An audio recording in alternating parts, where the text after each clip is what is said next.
So Ghana is making us really proud at this particular moment. So we've got the Foreign Minister of Ghana, Mr. Blakwa. This is the adoption of this resolution. And so far, like I said, we've got 123 member states that have voted in favor of this United Nations bill. 52 people have abstained, and 3 of them have actually voted against this bill. Now, so one of the things that Foreign Affairs Minister actually said is that this is not about the money. They are not asking for the money to be paid directly. They are asking for the artifacts that are currently in most of the EU member states to be retained back to the motherland, back to Africa. And obviously this is something that would be great to see if that can happen. But it's a little bit disappointing to see that the United States is one of the countries that has got a lot of these artifacts, and for them to choose not to return them, or for them to choose not to participate at this time, I think it's a bit of a shame. So without wasting much time, I just want us to listen to this video by the Foreign Affairs, Mr. Blakwa. The racialized chattel enslavement of Africans as the gravest crime against humanity. With the adoption of this resolution, Resolution A/80/L48, we have not simply passed a text, we have affirmed a truth. We have chosen remembrance over silence, dignity over erasure, and shared humanity over division. We have advanced the cause of justice, and we have done that so emphatically. Those who voted in favor, 123 member states of the United Nations. 52 abstained, and only 3 voted against. This is an emphatic victory for justice. And our ancestors, Africans, and all people of African descent are today honored that our humanity and our dignity have been restored. Let me, on behalf of the African Group, express our profound appreciation to all member states who supported this resolution. We wish to thank those who engaged in its consideration in a spirit of dialogue, reflection, and good faith. We acknowledge that views differed during this process, and we note the positions taken by delegations that were not in a position to support the resolution at this time. The adoption of this text is not an arrival at a destination, but rather a major step in our ongoing journey and collective conversation for reparatory justice. We remain committed to continued engagement with all member states in the shared spirit of cooperation. Yesterday, His Excellency, the President of the Republic of Ghana, who initiated this landmark resolution, talked about the importance of language, how it shapes our understanding of the past and our vision for the future. Today, through this resolution, the world has spoken with clarity and truth. We have affirmed that the trafficking of enslaved Africans and their racialized chattel enslavement is the gravest crime against humanity, a crime whose scale, structure, and enduring consequences demand recognition at the highest level of our shared global conscience, so that we can move forward in healing and in preventing such a crime from ever happening again. This resolution is not about apportioning blame across generations or nations. It is not about reopening old wounds.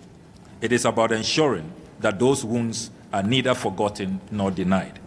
It is about creating space for truth, for education, and for a more honest global conversation that allows us to move forward together with greater understanding. History, as we know, is rarely simple. It is layered, it is complex, and at times uncomfortable. This resolution does not deny that complexity. It does not ignore the many dimensions of historical experience. Rather, it recognizes that even within complexity, there are moments in history that stand apart, moments defined by their scale, their systemization, and their impact on humanity. To acknowledge this is not to diminish any other history. It is to deepen our collective moral awareness. What we have achieved today helps all of us in our renewed commitment to remembrance, so that future generations inherit truth, not silence, to education, so that history is taught with honesty and integrity, to dialogue, so that differences in perspective become opportunities for understanding, and to cooperation, so that we address the enduring legacies of history in ways that unite rather than divide. The resolution also opens the door for continued global engagement on reparatory justice, not as a narrow or transactional concept, but as a broader framework for healing, restoration, and partnership.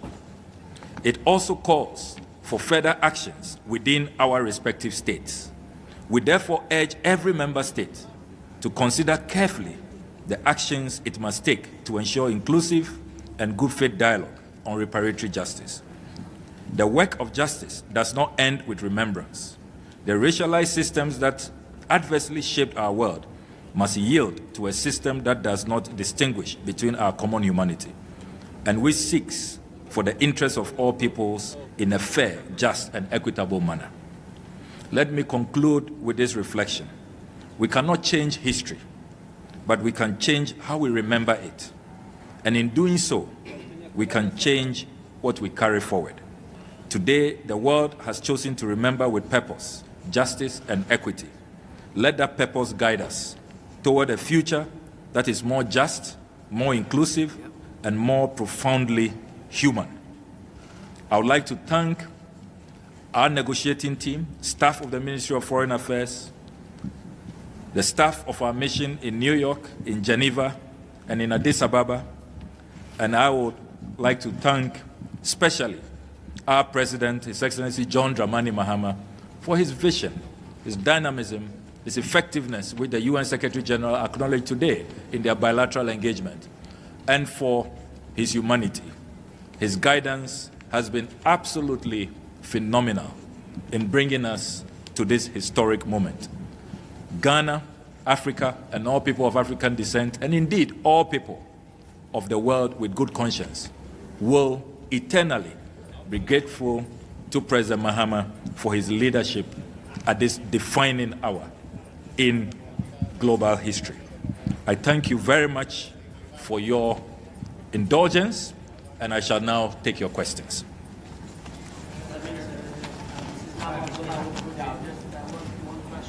Notable among those that voted against the resolution was the United States. Were you disappointed by that vote?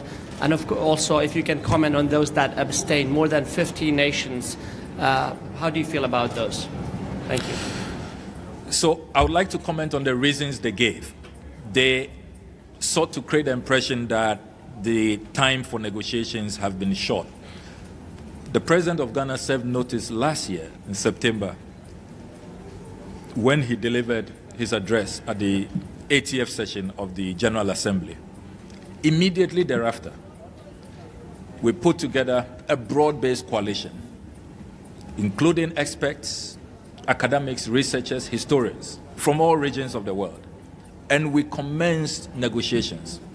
In the history of the United Nations, this has been a resolution that has gone through so many rounds of consultations. And even the duration for this consultation, each consultation, the standard practice at the UN is that it takes 1.5 hours. We allocated 3 hours, twice the time, and had multiple rounds of negotiations. So there are some that to us, it is clear that even if we gave them 50 years, they would say that the time is not enough. But we can no longer wait. September, we will be commemorating 100 years since the last slavery was abolished. 100 years. And yet there has been no justice. A whole century. So we cannot keep waiting for those who do not want to reckon, who do not want to come to the table with urgency and with acknowledgement that this is a matter that can no longer be swept under the carpet. So we disagree with the notion that there was no time for negotiations. Secondly, the claim they have made that we are seeking to create a hierarchy of crimes. We have stated clearly that it is not about hierarchy. We are only speaking to a historical fact. Never in the history of mankind have we had such a systemic crime. We took over 3 centuries, more than 300 years, with its consequences still lingering onto this day, manifesting in racism, in structural inequality. So we are talking about the contextual framing of what has happened, not about ranking crimes. And we made that very clear. So we are clear in our minds that some are just deliberately stonewalling and introducing red herring. But what is fundamental, which nobody can deny, is that more than 12.5 million people were forcibly removed from the continent. More than 3 million people died, were tossed into the transatlantic ocean, which is a mass grave site. And in our country, Ghana, we are currently, UNESCO has certified that, the country with the highest number of slave forts and castles. We are living witnesses on a daily basis when we go into those castles and forts and we see the door of no return. We break down. My daughter Indiva, on an excursion only last week, broke down and asked me, "Daddy, what did we do wrong? And why has there been no justice?" I had no answers for my 14-year-old daughter. So we live with these experiences on a daily basis, and we live with the structural consequences. And that is what this is about. All those other matters about ranking, about time, about more space for negotiations, we believe that they are just red herrings, and it is not a demonstration of good faith so far as the pursuit of justice in this matter is concerned. Minister, one of the key reasons raised by the United States for which reason they are abstaining is the lack of clarity on who is the recipient of the reparatory justice. What is your response to that? That is surprising because we have, in this resolution, talked about frameworks which will put in place that will take care of the consequences. We all know that the consequences of the transatlantic slave trade has been the lack of opportunity, discrimination, the degradation of people of color. So we have said, let's have frameworks that will serve as endowment funds to support education, to support empowerment, to support skills training, capital for entrepreneurs, and all of that. And we have made clear that African leaders or Caribbean leaders are not looking for money. It goes against our conscience to seek to profit from this. We don't want any payments made to us directly. We are talking about courses to deal with the structural inequalities. And we are also talking about the return of artifacts to the continent. It's all in the resolution. There are thousands of artifacts from Egypt all the way to the Ashanti Kingdom in Ghana. Those artifacts should not be returned on piecemeal as and when those who are in custody of those artifacts are in a good mood. So we have outlined what must be done and to whom these redress should be addressed to. So again, it is totally wrong for a claim to be made that there is no clarity about who benefits from reparatory justice. Congratulations on the overwhelming victory in the General Assembly. I know you're busy, so I'll make it quick. What message does this resolution, this draft that has now been adopted, send to other people outside Africa right now that are fighting for reparatory justice? This resolution sends a very clear message that the international community would no longer tolerate impunity, that the international community stands for justice, that the international community and our multilateral system we have erected, no matter how long it takes, the day of reckoning will come. And so all of us as leaders should be mindful of our actions and our policies, that once we violate the rights of others, once we engage in impunity, in acts of injustice, the day of reckoning will come. To me, that is a very, very profound message that the UN is sending to the world today. Let me take the last one. Stefano Carabucci in New York. Did you have, in this process, did you have any contact with African American leaders here in this country, especially in Congress? Did you have any contact? Yes, we did. I personally met with the Congressional Black Caucus. I met with the NAACP. I met with the NAN of which is led by Reverend Al Sharpton, and I am delighted to note that following our meetings, they all publicly endorsed this draft resolution. The Congressional Black Caucus actually wrote to the U.S. ambassador here to make sure that he votes in favor of this resolution. I'm sure he's really in trouble with the Congressional Black Caucus, 62 congressmen who urged him to vote positively, and he's defied them. I don't want to be in his shoes today. There was also a statement of endorsement yesterday from NAACP, and I also note that a lot of black members of parliament, particularly in the House of Commons, the MP Belle Ribeiro, she has also done a phenomenal job in mobilizing the House of Commons in support of this resolution. So we've had a very broad-based coalition, and we thank them very much for the support, the pressure that they all brought to bear. That is what has culminated in this victory. So it's a collective victory, and collectively we must all take credit for this victory. Thank you very much. Thank you. We'll have more opportunities to interact. Thank you. Have a great day.